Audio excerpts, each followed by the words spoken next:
तो पहले तो मैं हम सभी को बधाई देना चाहूँगा कि ये जो मिशन सिंदूर इंडियन आर्मी ने लॉन्च करा है पाकिस्तान के ऊपर, जी। ये सक्सेसफुल हो चुका है। जी। और मैं आपसे पूछना चाहूँगा कि आपकी नज़रों में क्या ये एक सही डिसीजन था या गलत डिसीजन था? क्या इम्पैक्ट पड़ेगा इससे पाकिस्तान के ऊपर और क्या इम्पैक्ट पड़ेगा इंडिया के ऊपर? जी। पहले तो हम सभी को बहुत ज़्यादा बधाई हो कि ये ऑपरेशन सिंदूर जो है हम लोगों ने सक्सेसफुल करवाया है। मतलब हमारी आर्मी ने, हम तो सिर्फ मॉरल सपोर्ट कर रहे हैं यहाँ पे बैठकर। जी, जी। पर दोस्तों मैं ये कहना चाहूँगा कि ये बहुत ही अच्छा डिसीजन था, क्योंकि आए दिन हम देख रहे थे कि उनका कभी कुछ हो रहा था, कभी वो कुछ हम पे अटैक कर रहे थे। पहलगाम में उन्होंने अभी 26 लोगों पे अटैक किया, निर्दोष लोगों को ख़त्म कर दिया, सिविलियन थे बेचारे, आप सभी ने देखा होगा।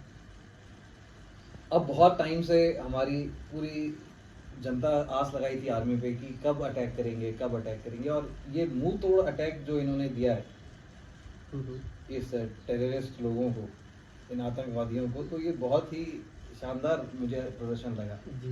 हाँ। और इस बारे में मैं एक और बात उजागर करना चाहूँगा कि जैसे कि हम देख रहे थे आजकल काफ़ी समय से जनता के बीच आक्रोश था, काफ़ी दिन पर दिन बीते जा रहे थे।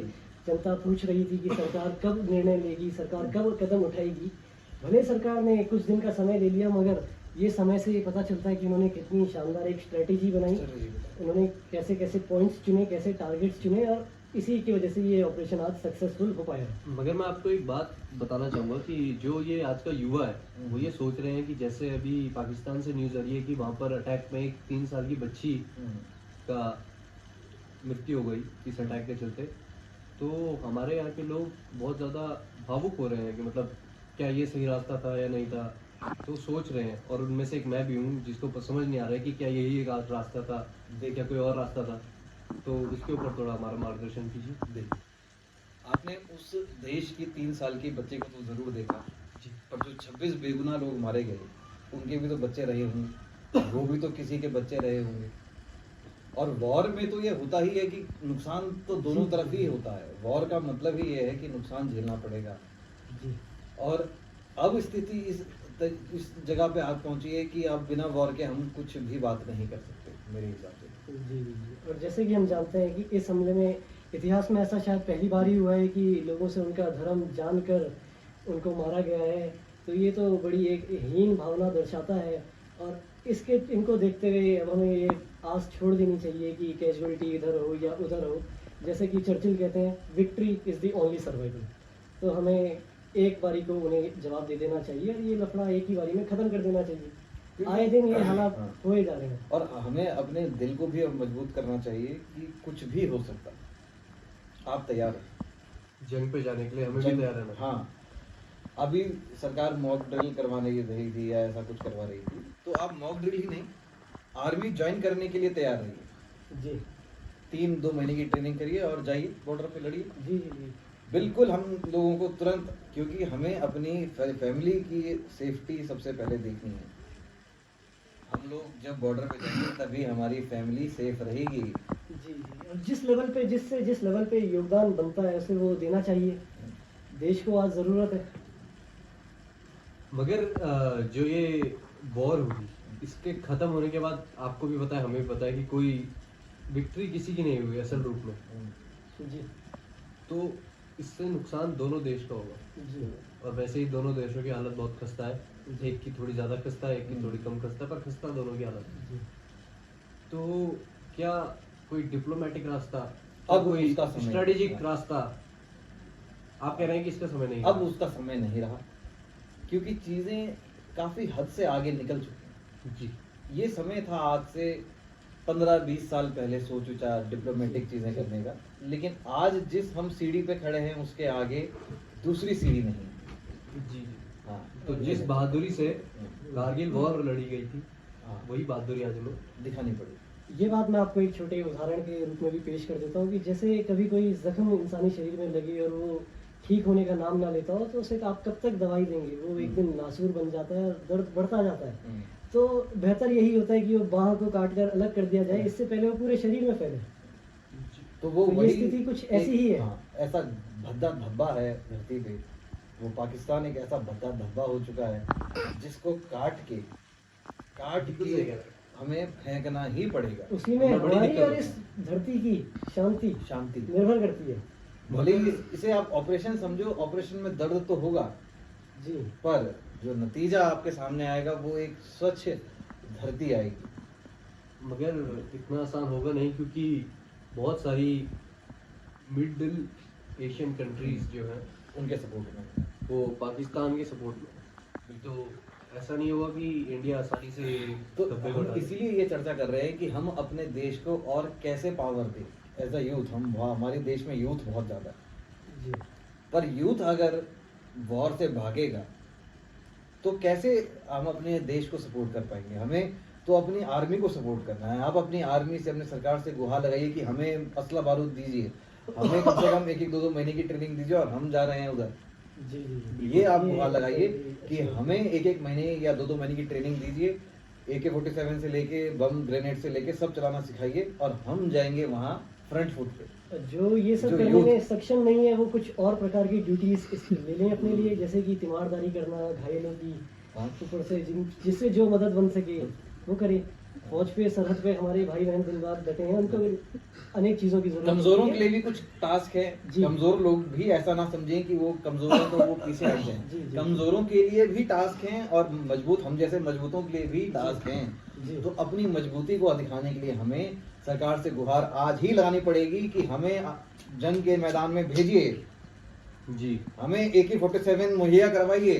पर जी। क्या हमारे अंदर इतनी, एक सवाल और आता है दिमाग में कि क्या हमारे अंदर इतनी नफरत, इतना क्रूरता कभी आ पाएगी कि हम सामने वाले देश के जो मासूम वहाँ के नागरिक हैं उन पर गोली चला, जैसे उनके अंदर शायद किसी किसी के अंदर इतनी नफरत आ गई है कि वो हमसे पूछ पूछ कर हमें मार रहे हैं, तो क्या कभी हमारे अंदर जो हम लोग हैं, क्या हमारे अंदर इतनी नफरत भर पाएगी? इसका एक सीधा सा जवाब, वो नफरत हमारे अंदर तब बढ़ेगी जब किसी हमारे अपने को किसी ने गोली से मारा, बिल्कुल। है ना? तो या तो अभी हम 2 ऑप्शन में हैं, या तो हम किसी अपने देश वाले को अपना आदमी नहीं मानते, हमें लगता है कि वो तो पड़ोसी मरा, हमें क्या, है ना? मरा तो भारतीय था पहले। अगर हम दुनिया को एक करने की बात कर रहे हैं तो हमें पहले अपने घर को एक करना होगा, फिर स्टेट को और फिर इंडिया को एक करना होगा।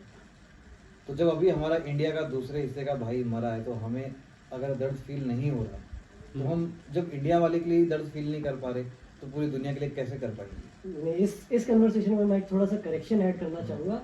हमें उनकी आम जनता पे तो हाथ उठाना ही नहीं है ना, हमें उनसे तो कोई दुश्मनी नहीं है। ये तो सरहद पर खड़े 2 फौजों के बीच की लड़ाई है।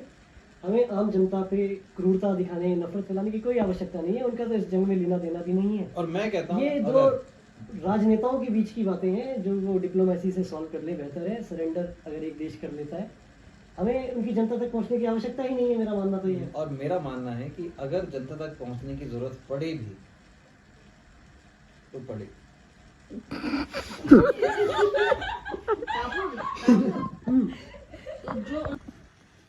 तो अब मैं आपसे आज का आखिरी सवाल, और एक बहुत ही ज़रूरी सवाल जो कि इस मुसीबत की घड़ी में उठता है, वो ये होता है अक्सर कि हमने देखा है कि अक्सर ये देश, जब बात इंडिया वर्सेस पाकिस्तान की होती है, ये देश हिंदू वर्सेस मुस्लिम करने लगता है।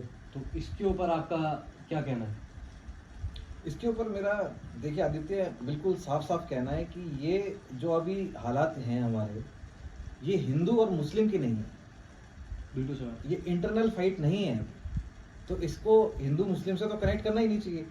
यहाँ पे बात है नेशनल सिक्योरिटी की जी, और ये यूनिटी की बात है। अभी मुस्लिम मोमिन भाइयों को भी हम सबको एक साथ आना चाहिए और नेशनल सिक्योरिटी पे बात करनी चाहिए। मोमिन भाई ये ना समझे, मोमेडियन भाई ये ना समझे तो जैसे कि वीडियो थोड़ा सा रुक गई थी टेक्निकल इशू की वजह से। जी जी जी। तो मैं ये कह रहा था कि ये टाइम अभी यूनिटी का है अर्जित यार, ये टाइम यूनिटी का है। हम सबको जो है यूनिटी में रहना है और नेशनल सिक्योरिटी पे बात करनी है, बजाय हिंदू और मुस्लिम की। जी, कभी ये हिंदू मुस्लिम की बात होनी नहीं चाहिए, इंटरनल डिस्प्यूट होना ही नहीं चाहिए। मैं तो ये कहूँगा सब भारतीय है। जी। तो आपका क्या कहना है अर्जित? मेरा इस पर ये कहना है कि ये 2 धर्मों की आइडियोलॉजीज के बीच की लड़ाई है ही नहीं। जी, बिल्कुल। मेरा मानना ये है कि हमारा सरहद में पड़ोसी चाहे जैन निकले, बुद्धिस्ट निकले, चाहे मुस्लिम निकले, चाहे क्रिश्चियन निकले, यदि वो हमें परेशान करता है तो हमें उसका जवाब देना है। उसे हम एक ट्रबल मेकर कहें, उसे हम एक मुस्लिम ट्रबल मेकर ना कहें, क्रिश्चियन बिल्कुल, ट्रबल मेकर ना बिल्कुल कहें। सही ट्रबल बात। Maker is a trouble maker and Yes. That needs to be dealt with. अब जैसे कि भगत सिंह ने कहा ही है कि अगर कोई बहरा है तो बहरों को सुनाने के लिए आवाज़ थोड़ी तेज करनी पड़ती है। तो वो ये हमने ऑपरेशन सिंदूर के द्वारा इस देश ने करके दिखाया है, जिसके कारण आप इस एशियन सब कॉन्टिनेंट में इंडिया से लोग आड़े हाथ ना लें इंडिया को, उन्हें पता चले कि इंडिया भी जवाब देने के काबिल है। हाँ, बिल्कुल। और इससे एक संदेश चाइना को भी जा रहा है कि अगर कभी इंडिया को उसने तंग करने की कोशिश आगे करी तो दिखाने की इंडिया कोशिश करी। अहिंसा के मार्ग पर अब और नहीं चल सकता, क्योंकि अहिंसा के मार्ग पर उनके साथ चला जाता है जो खुद थोड़े समझदार समझदार। आखिर सबर की भी सीमा और जिन्होंने मारने की ठानी है उनको ट्रीटमेंट। मतलब मैं आपसे ये पूछना चाहूंगा, आपके विचार इस टॉपिक पे जानना चाहूंगा कि क्या हमारी ये जो जंग है वो पीओके के लिए है जो पाकिस्तान ऑक्यूपाइड कश्मीर है, या फिर हम सिर्फ इसलिए लड़ रहे हैं कि हमें मारा गया इसलिए हम उन्हें मार रहे हैं, या फिर हमें बदला तो चाहिए प्लस कश्मीर भी चाहिए? क्या कहना है? देखिए, इस बारे में तो जो हमारी आर्मी है या कोई ऑफिशियल अनाउंसमेंट होगी, जैसे आप वहाँ गए मेरा हैं, as a civilian, as a एक आम नागरिक मैं ये मानना चाहूंगा कि अभी तो जो समीकरण बन रहे हैं वो सिर्फ इस चीज के बन रहे हैं कि जो अटैक वहां पे हुआ, खून के बदले खून। खून के बदले खून, हमें पीओकी का अभी कोई इसमें मुझे कोई इन्वॉल्वमेंट लगता नहीं है। जो 26 लोगों को बेरहमी से मारा गया उसका ये एक रिटेलिएशन है, बिल्कुल। और ज्यादा ऑफिशियल नॉलेज तो अब वो सरकार ही जान पाएगी। ऊपर से कुछ बात ऐसी है कि पीओके को लेकर तो ये बात है ही नहीं, क्योंकि वो तो भारत का एक अभिन्न अंग था और अभिन्न अंग है, वो तो डिबेटेबल ही नहीं है। वो भारत का हिस्सा था और हिस्सा है। ये तो बस हमने एक जवाब दिया है उन बाहरी ताकतों को कि जो हमसे छेड़ लेने की कोशिश करती है, कि हम आपको जवाब दे सकते हैं और आपकी भाषा में भी दे सकते हैं और आपसे बेहतर दे सकते हैं, और आपके आपसे भाषा में। बेहतर दे सकते हैं। और इसलिए मैं बार बार कहता हूं कि यूथ को इस टाइम पे बिल्कुल भी पीछे नहीं रहना है। आप मेरी बात से सहमत हैं? बिल्कुल बिल्कुल। तो आप तैयार हैं जंग में जाने के लिए? हाँ, अभी मतलब तैयार ये आउटफिट में तो नहीं जा पाऊंगा दोस्तों, मगर जब जरूरत पड़ेगी तो जरूर बूट्स पहनकर। तो ये जज्बा हमें चाहिए अपने युवा के अंदर, हर युवा के अंदर। और वो जाए और लड़ने की नौबत आए तो बिल्कुल लड़े। लड़े पीछे ना हटे और ना डरे। ना ही डरे, ना कोई संकोच करे, क्योंकि ये अब देश के ऊपर बात आ चुकी ये है। national ये security- देश ही नहीं रहेगा तो आपके उसूल भी नहीं रहेंगे। और इसी बात को मैं एक छोटी सी 2 लाइनों से अंत करना चाहूंगा कि भरा नहीं जो भावों से, जिसमें वैसी रसधार रसधार नहीं, नहीं, वो हृदय नहीं वो पत्थर है जिसमें स्वदेश के लिए प्यार नहीं। Survival is the only policy. Victory is the only survival.